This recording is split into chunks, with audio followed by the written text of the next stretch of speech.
Good afternoon, and thank you very much for coming. We are still working on the Sustainable Finance Day, but now we have a different perspective. We now will deal with how cities can unlock the climate possibilities, the climate innovation, and we are lucky to have here Matt Peterson, which is the director of LA, the Lassie, and also Dan Dowling from PwC, and Pamela that should come. I don't know where she is right now. She's lost. Should we wait for her perhaps 2 minutes? Yes. She went to the restroom. So I think we should be patient. Well, but still, I think that this is important not only to deal with cities. Last week we had a day devoted to cities and subnational entities, but also how cities could get finance for implementing the projects, and how cities can be a dynamic agent for climate change. So this is my pleasure then, Matt, to give you the floor, and now we will welcome Pamela in 2 minutes. Thank you.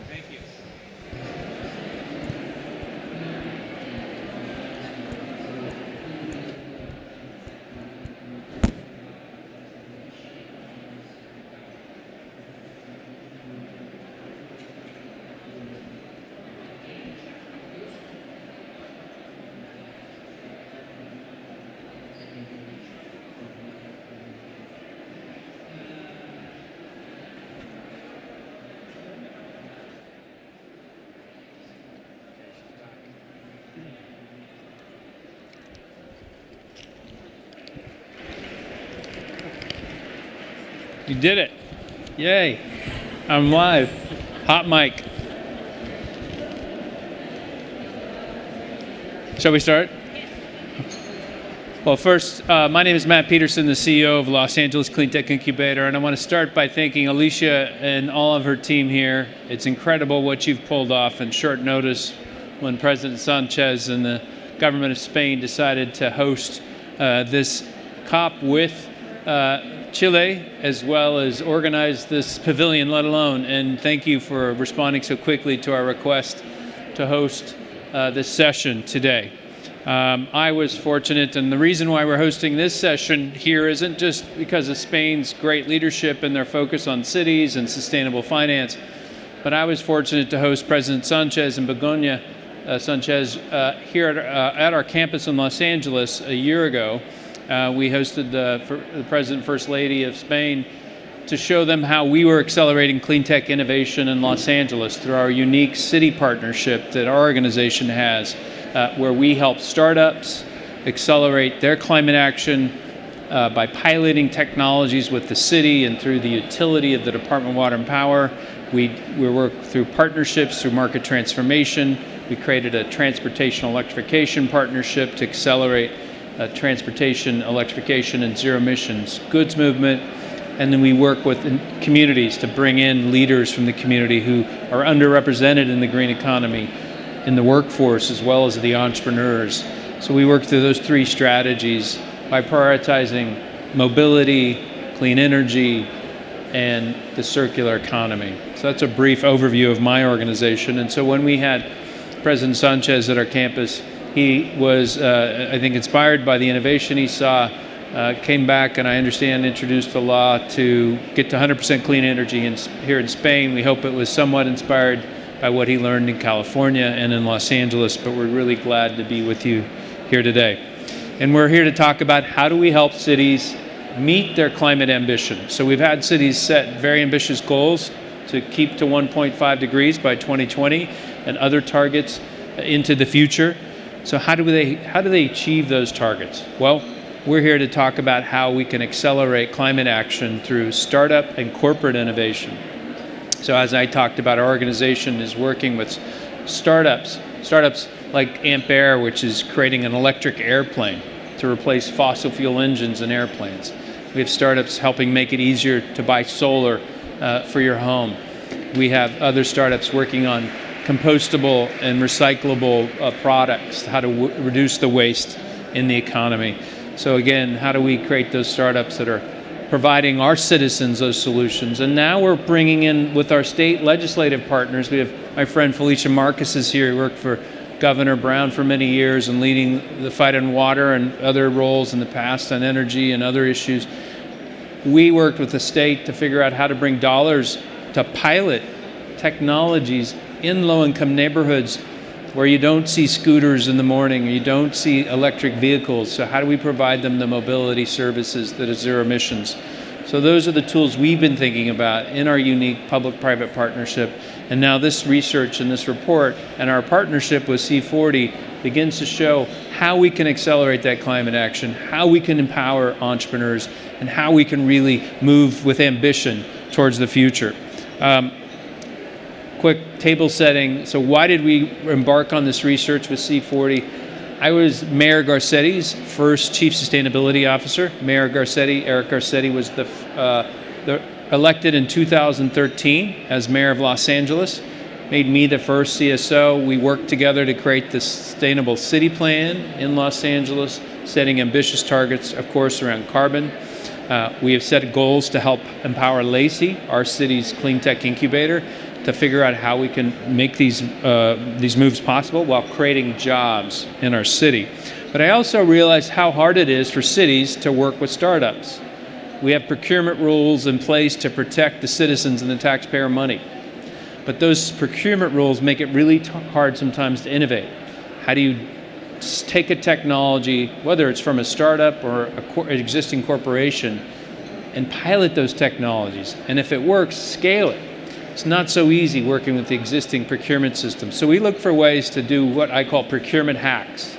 And we found ways to test cool street technologies. How do we paint the streets to be a lighter color and reduce ambient temperature by 20 degrees Fahrenheit, which is very important with the climate crisis, with extreme heat getting worse in cities like Los Angeles and other parts of the globe. We piloted an EV car share program, taking some money from the state and being able to make sure those EVs, those electric vehicles, can be made affordable for lower income families who don't have a car at all, let alone an electric vehicle, so they can take a trip to the doctor.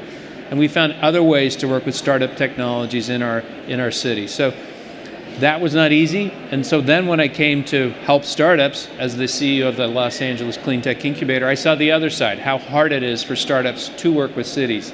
How do we make it easier for both sides? So that's really what was at the crux of reaching out to my friends at C40. Mark Watts, the CEO, had been a former CSO or equivalent of the Mayor of London. And so we shared these experiences and said, yes, innovation is needed. The Mayor of Paris, Anne Hidalgo, was eager to see how cities can work with innovation. My former boss and now chair, Mayor Garcetti, is chair of C40, is very eager to see how cities can better embrace and invite innovation. And that's really the spirit of this research and report today. So now I'm going to start by introducing Dan Dowling, and then we'll turn to Pamela Jovan in a little bit to talk more about what C40 is doing. And we may be joined during this panel by Pittsburgh Mayor Bill Peduto, who is in demand, is really the only U.S. mayor here at the conference. But it's a quick plug. Over 400 mayors across the United States have said we're in on the Paris Climate Agreement through the climate mayors. And Mayor Bill Peduto is one of those members, and now a member of the steering committee for climate mayors. And I had the good fortune to help Mayor Garcetti create that organization. So hopefully Mayor Peduto will join us in a little bit. But to tell us more about this important research in this report is Dan Dowling with PwC. And thank you, Dan. Thanks, Matt. Thanks very much indeed. So I look after our international cities practice at PwC, and we're really delighted today to share this report's findings with you. There are a few copies dotted around at the back of the room. Apologies if they're all gone, but you will be able to find it online, hosted on Lacey's website. So thank you for that, Matt. We'll be able to share details afterwards. So this report's called Clean Tech Cities: How to Accelerate Climate Action Through Startup and Corporate Innovation. And it's been conducted in collaboration with C40 and with the Los Angeles Clean Tech Incubator. I'm going to share the key findings of the report with you. So the first thing I want to say is that our overall message is one of optimism and one of opportunity. about how cities can work with startups, entrepreneurs and business to tackle the climate challenge. And not just to do so at large, to do so in an enhanced way and at an accelerated rate. And these really are the watchwords of this conference this year. So it plays a critical role, we believe, and we'll explain how. We also believe that this sort of partnership at city level and the inclusion of innovative and less certain ideas are actually underrepresented in climate action at large. So we really think climate innovation in cities can bring more energy and excitement to this radical challenge. We know that cities are going to be where this climate change battle is fought, and we do hope won. Okay, so clean tech cities, what do we really mean? Three things. First of all, advanced mobility solutions. Now, to us, that means the innovative solutions that sit in between the gaps between mass public transport infrastructure investment, current modes of private vehicle travel, and the challenge of last mile solutions. How do we bring all those things together and find spaces between those main public sector plays quite often and the private sector ownership models that we see in transport and mobility around the world? There's lots to do to improve those systems and make them more effective. The widespread launch of e-scooters and e-bikes is just one example of where innovation is doing its best to find those spaces to deliver its products. The second area is intelligent energy, and that means working on both on the supply and the demand side of the energy system. And importantly, that also means managing that energy system with all players and actors. So yes, large-scale renewable energy and energy efficiency in industry is important, but so is residential energy demand management and control. And products like those by Google Nest, for example, are ways in which we can all play a role in reducing our energy demand. The third area is conscious consumption, and we are quite careful about those words because it's more than about waste production and closing the loop. It's actually about the choices we make about what we as citizens eat, what we buy, what we throw away, and how we manage those products through their life cycle. So we're seeing ever more products being available to us, 100% recyclables, high quality reusables, and there are organizations out there that are now investing in this space. One example is Closed Loop Partners, who are a US-based cyclical economy investment firm. So we're seeing some action already emerging, but are we getting the level of coordination and scale that we want? We thought we'd better look at the market scale to answer that question. So we looked at the current 2-degree pathway that was published by the well-respected Stockholm Environment Institute. And we looked at these 3 market areas that we're focusing on and said, what could we do for those key areas of building, energy demand, transport, mobility, and waste? What can we do with innovation to enhance those? And what we modeled were the additional impacts we thought we could realize. The headlines are as follows. We first of all think that climate innovation could lead to a 35% boost to targeted greenhouse gas emission reductions.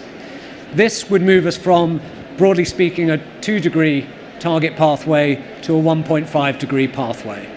So a massive role potentially in accelerating us to the safe climate targets that we need to make.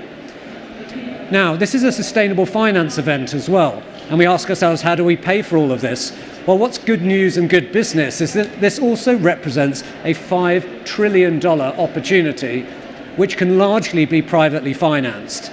So we should be taking a serious look at this. Now, these exciting findings are by no means automatic, and we cannot rely on them being generated and delivered to us. We're going to need to take action. So we engaged with city leaders, we engaged with business, the private sector and entrepreneurs to understand what the barriers were to the uptake of climate innovation in cities. They told us 4 things in particular.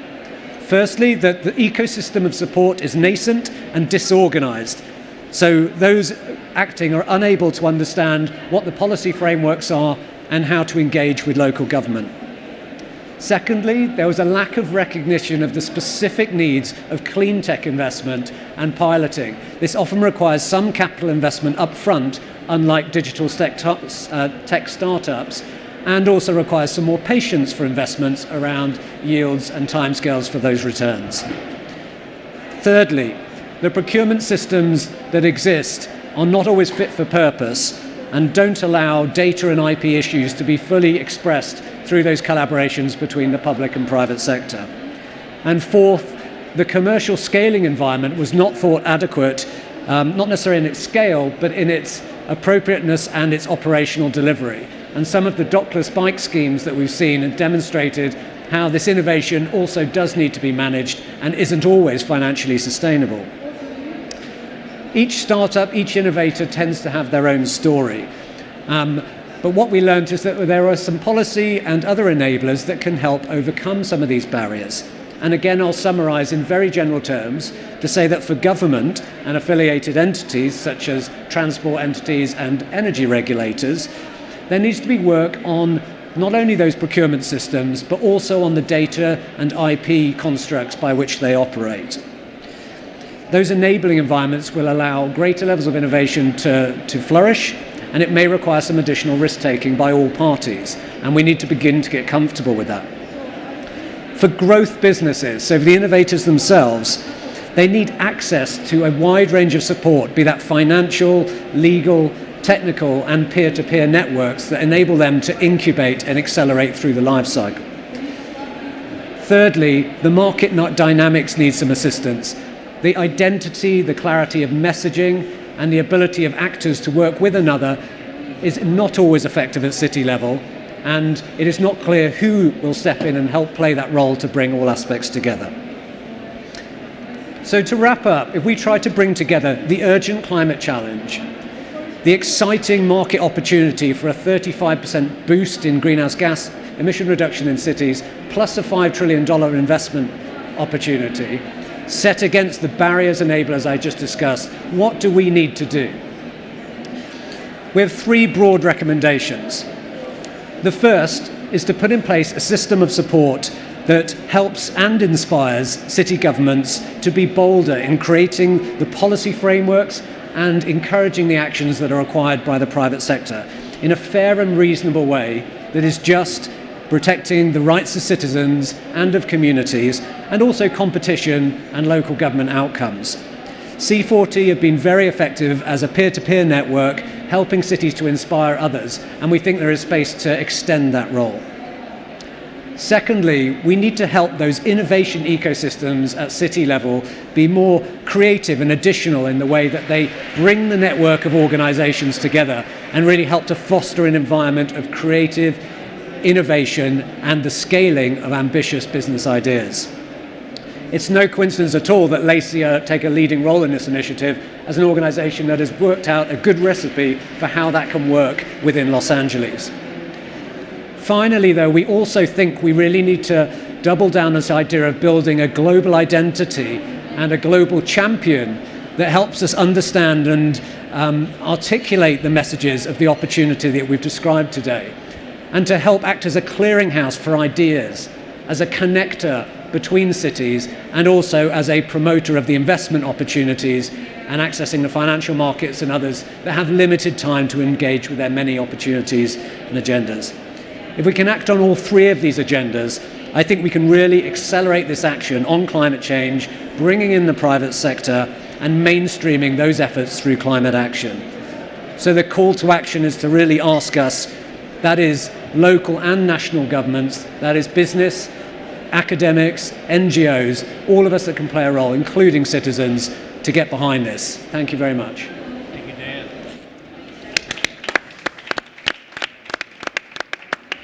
And a big thank you to Dan and his team at PwC in the UK who donated their pro bono research behind this report, and excited for the partnership. I just wanted to talk a little bit about something before I introduce Pamela, and that is, I mentioned briefly our transportation electrification partnership we started in Los Angeles with the mayor, the county of Los Angeles, the State Air Resources Board, which is, given what's going on in the US right now between California and the White House, our Air Resources Board and the governor of California's leadership makes California the most important, probably air and climate regulator in the country, the United States for sure, but perhaps one of the most important in the world right now. And So we've created this partnership with utilities as well, and I want to recognize Carolyn Choi from Southern California Edison and Edison International that are a critical part of that partnership. And what we're doing is really trying to increase ambition with private sector partners, public sector partners, to say by the time the world arrives in Los Angeles for the Olympics in 2028, we'll have increased reduction in GHGs and air pollution by another 25% through getting 30% of the cars on the road to be electric, 40% of the heavy-duty trucks to be zero emissions, and 60% of the medium-duty delivery trucks to be electric. So in that process, we're also working with startups like Amply that is helping companies like BYD manage electric fleets. Complicated process as you get a lot of electric trucks. How do you get the electric supply, make that price reliable by working with the utility to provide certainty to the end customer. A lot of complication, but so much opportunity, and that's why our partners like Edison are so important. I want to introduce Pamela, but first wanted to recognize Mayor Peduto. Thank you for joining us. I gave you a brief introduction before you arrived, and I will do so again before I turn it to you. But Pamela Jovan, with C40, you're the director of the Business Climate Alliance. Talk just a little bit about your work and how you see this report helping frame the opportunity for cities. Thank you very much, Matt, for the great introduction, and thanks, Dan, for the brilliant presentation. We're really grateful at C40 for PwC's pro bono support and also all the expertise that Lacey has shared with us through this piece of work. And I also want to thank all the city officials and partner organizations who contributed to the report along the way. So I'm just going to say a few words really about C40, the work that we do, and why this report is so important to us. As you might know already, C40 is a non-profit organization created by mayors, for mayors, and city officials. It currently brings together 94 of the world's greatest cities. So together, C40 cities represent over 700 million people and account for 25% of the global GDP. That's quite substantial, and it also means that the impact that they can achieve together is quite substantial, especially in the sectors that Dan mentioned and that also are crucial when it comes to climate change, so energy, mobility, consumption. At C40 we have a very strong policy focus. Again, we've already mentioned the peer-to-peer networks that we facilitate, but we also run a number of programs around business and innovation that help our cities engage with the private sector, understand how to leverage the assets of business. And this is why this report is so important to us, because we think it's going to help achieve three different things. First of all, at city level, it's quite obvious really. It's going to provide a much better understanding of what climate innovation is, how it can be leveraged, how it can be implemented. Traditionally, city governments have been a little cautious, a little prudent when it comes to climate innovation, and understandably so. They use taxpayers' money. There's a low tolerance in the press for failure. They cannot really risk engaging with a startup that's going to fail 6 months later, not to mention all the risks around cybersecurity, for example, or personal data.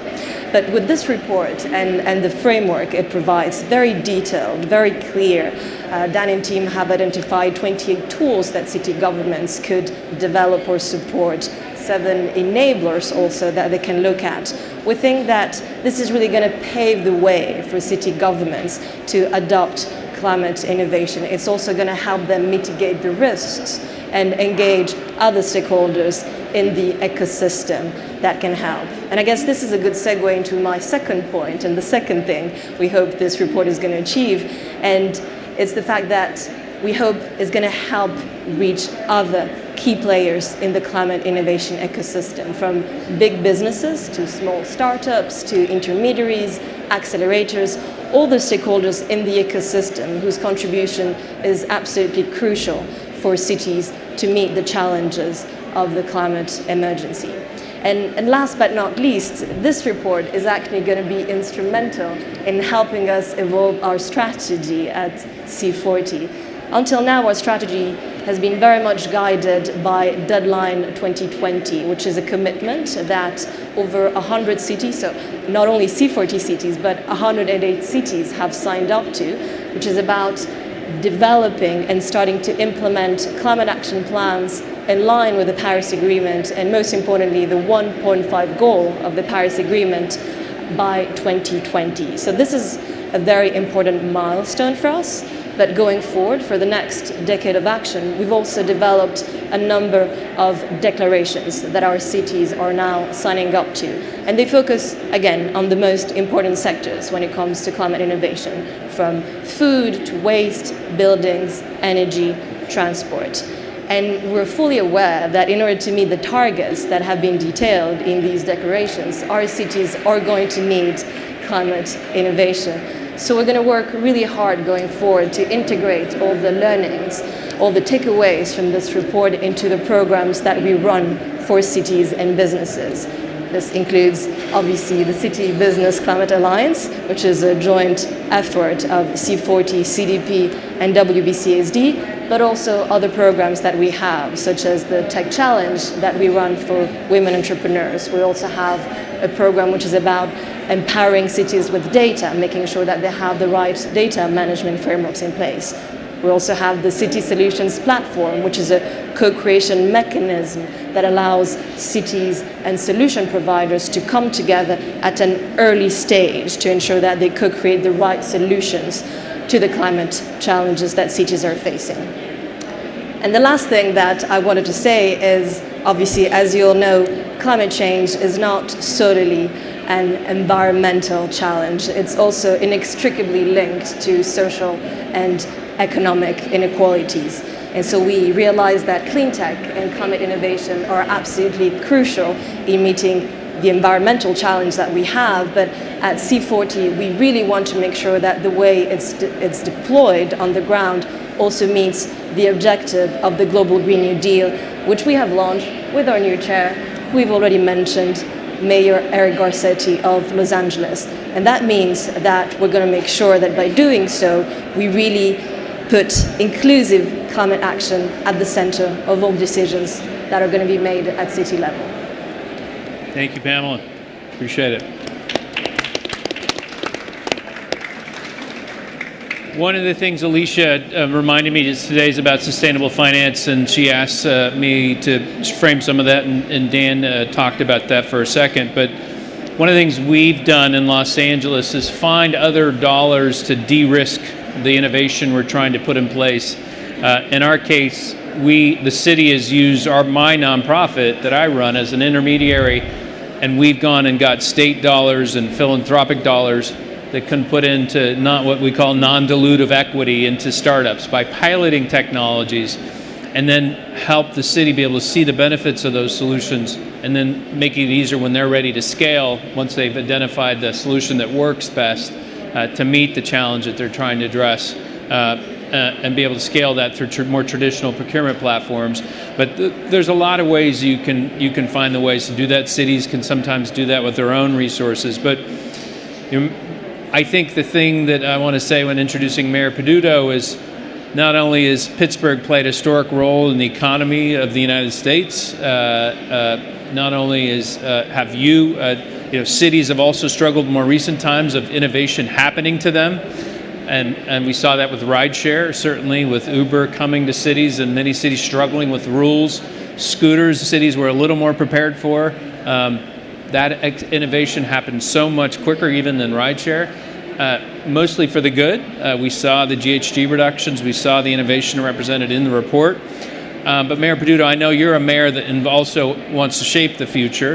And I know you're a mayor that's concerned about climate. When I was with Mayor Garcetti and we announced climate mayors saying that they were going to be in the Paris Climate Agreement, you were one of the most notable mayors that stood up, and of course President Trump called you out, and the documentary was made in part because of it.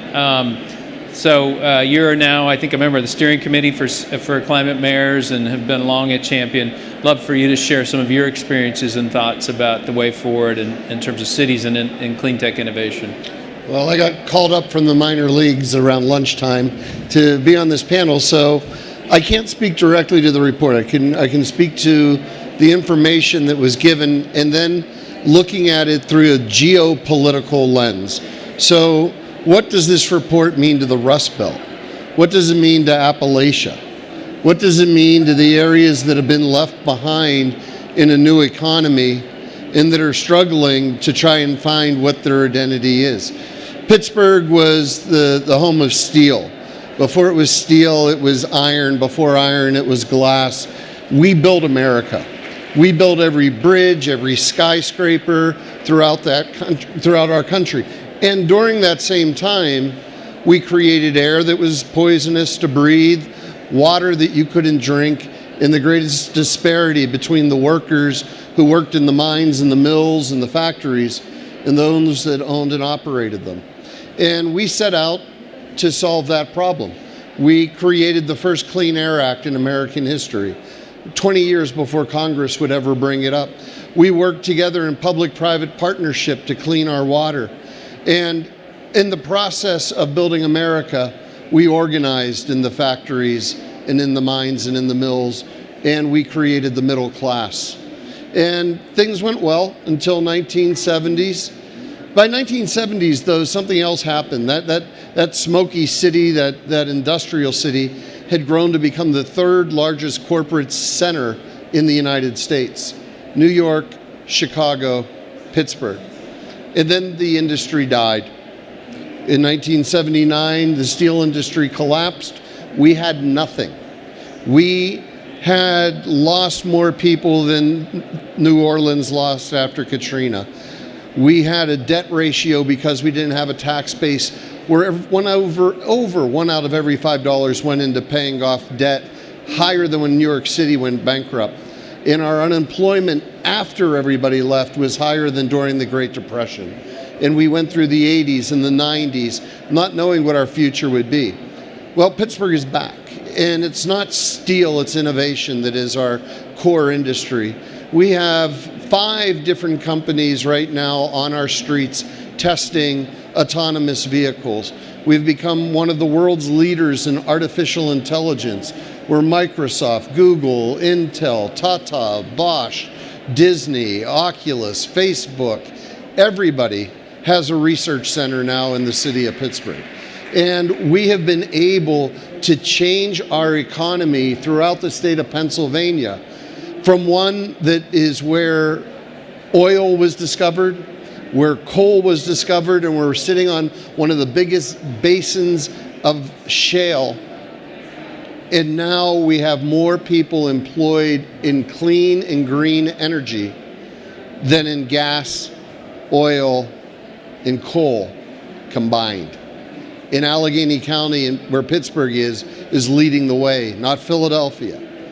Now, all of that being said, we face a great challenge because our challenge will be, do we continue down this path and do we find a way in order to make Pennsylvania a leader in renewable energy?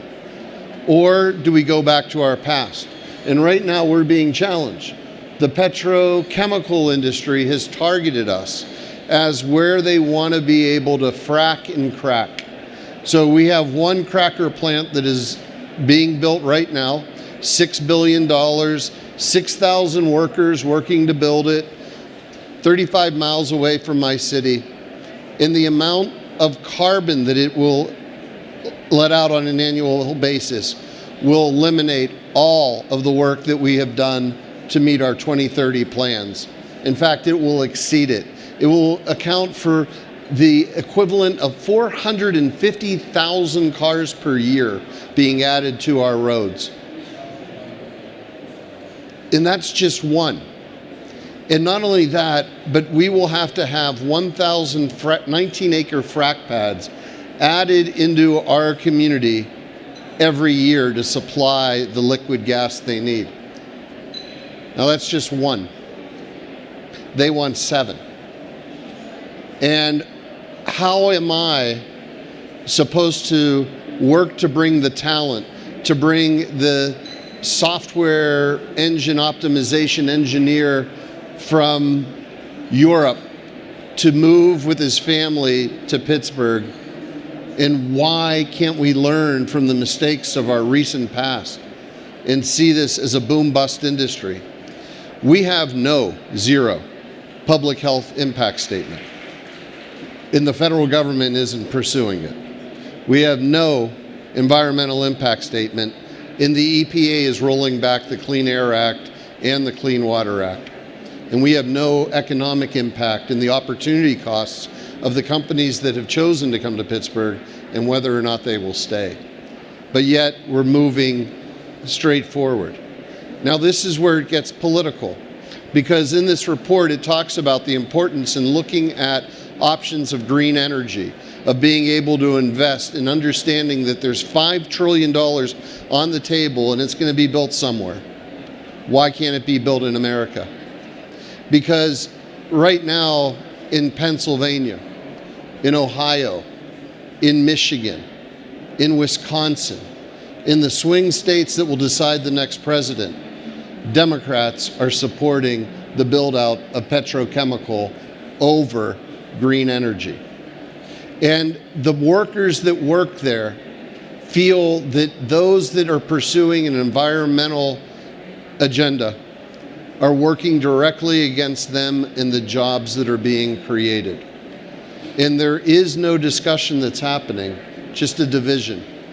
So the question is, and so for so many Pennsylvania politicians, if you support the industry, you support the jobs, you support the unions, you support this economy that will boom, but at what cost? And nobody wants to talk about the what cost. So what if we did something different? What if we said, we're not going to say no to your industry. What we're going to say is we want to see an investment, an American Marshall Plan.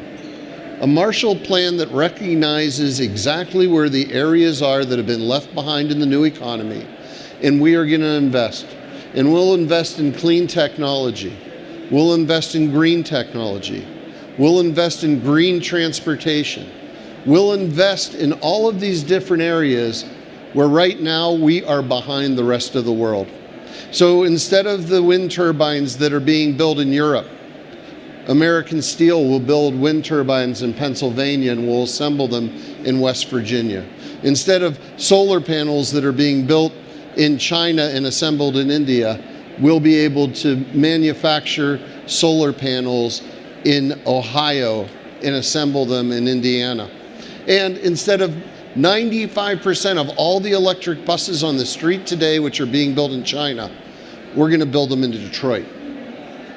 That is how this plan affects the rest of the country, and how it could have a political effect if we reprioritize what we are providing incentive to.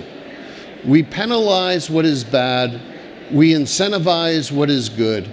We put a cap and we put a price on the amount of carbon that industries are producing, and we provide an incentive for those that provide a different way. If we can do that, not only will those three different initiatives be met through it, but we'll tell people who build America once, we need you to build America twice.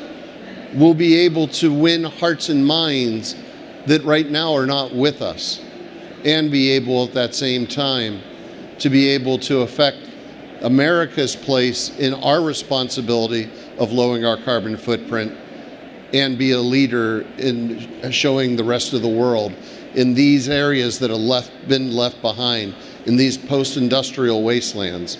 If they can do it, so can you.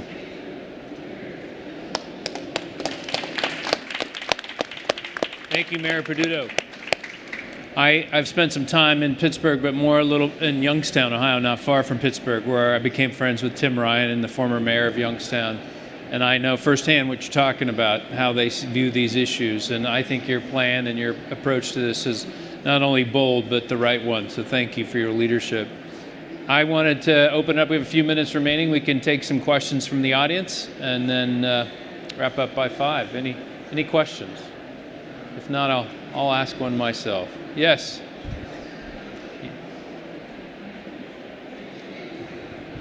Well, thank you so much for the panel. It's extremely interesting. In the city of Madrid, in the couple of years, we've been trying to promote innovative investment and innovative startups going to solve the challenges in the city. And we've done that through innovative procurement. There's the innovative purchases that we have now in Spain. We've also tried to do it with impact investment, with capital risk capital going to startups, and that could provide solutions to Madrid challenges. But we still lack the startups and entrepreneurs to come to us and to find bankable projects so the city could finance them and also provide some kind of acceleration programs or incubation programs. So do you think it's because the startups and entrepreneurs don't see the public sector as a provider of this financing or this kind of technical assistance, or is it because it's a sector that needs public and private partnerships to emerge?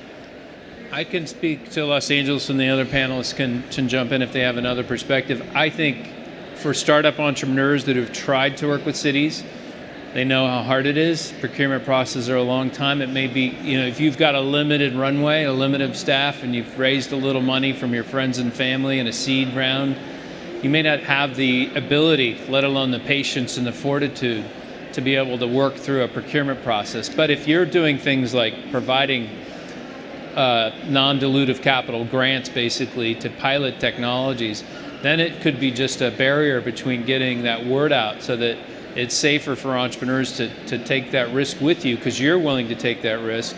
That's pretty rare and something that should be embraced, and hopefully invite entrepreneurs to come. So it might be partially a communication and just a fear of working with any government, let alone a city. No, I was about... Sure. Just something to add. I mean, I think this is, in a sense, quite a classic public-private collaboration issue. What I observe, not necessarily in Madrid, but in various places, is that the sort of market clarity has not been set out by anybody because there is no official owner or director of that marketplace.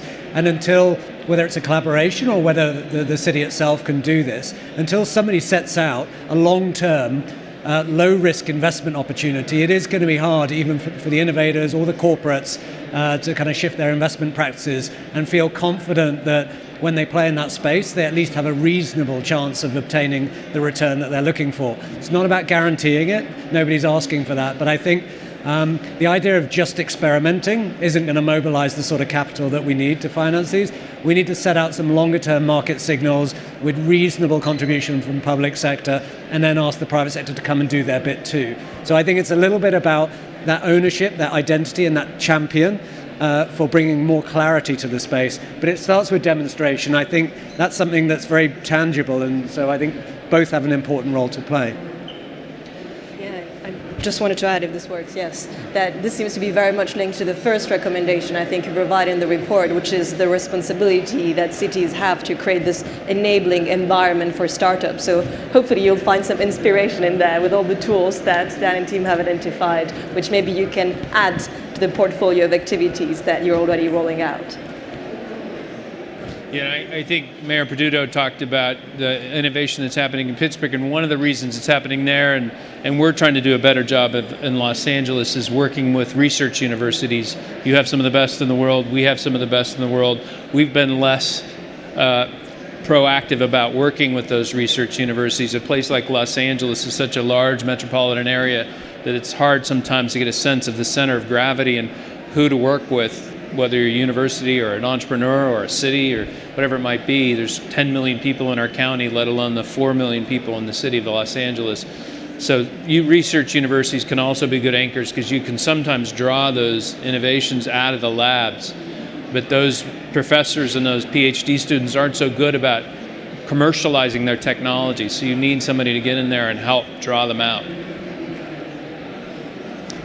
Any other questions? Well, we thank you for... Oh, yes, we got one more. Thank you. Thank you. My name is Wilbur Tichilo. I'm a governor in one of the regions in Kenya. Well, I am indeed impressed by the mayor, what you are doing. Congratulations for being in the forefront to promote clean technologies. But I want to ask one question. Why are those who are introducing the old technologies, the petrochemical industries back again. Haven't they understood from what happened? You have explained to us how Pittsburgh went through during the Industrial Revolution and then where you are now. Why would you want to go back? And are they not aware of the issue of climate change and the issue of use of fossil energy and all these things that are bringing all the problem of climate change? Your mic should go live. Oh, that's right. I'm sorry. Forgot. It's an economic issue. About 12 years ago, the fracking industry came to Appalachia, and it was, everybody for themselves. All the companies were drilling, and the price of gas went down so low that the cost of fracking made it financially impossible to make a profit. So all of those companies now have a lot of debt. They also own a lot of wells, and they think that the only way that they'll be able to dig themselves out is to not only have the gas, but to then crack the liquid to make plastic. Now, that's a market and industry the world isn't interested in, but they're going to make a lot of plastic. And they'll be able to drill for 20, 25 years, and they'll be able to have their presence, make their money, and then leave.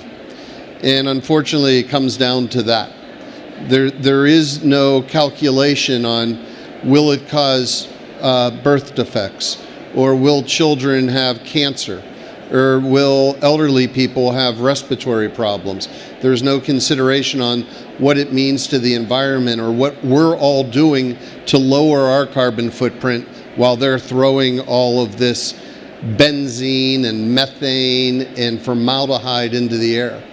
So I can only tell you that there are a group of leaders throughout that region that are standing up and saying no more until there is a moratorium that determines the economic impact, the environmental impact, and the public health impact. And right now, we do not have support from Washington. We do not have support from our governors, Democrats and Republicans, but we're not giving up.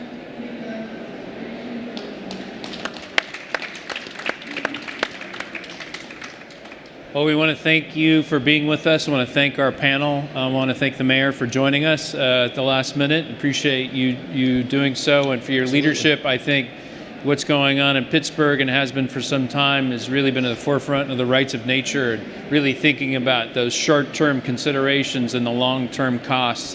Why don't we invest in the future rather than continue with the past that has proven to be the wrong direction in terms of climate, air pollution, water pollution, and create green jobs that really invest in our communities, not exploit our communities. So hope that you'll take a look at the report and find some inspiration. We hope to learn from Madrid as well and other cities as we go forward. So thank you very much. Thank you again, Alicia, and the Spanish government.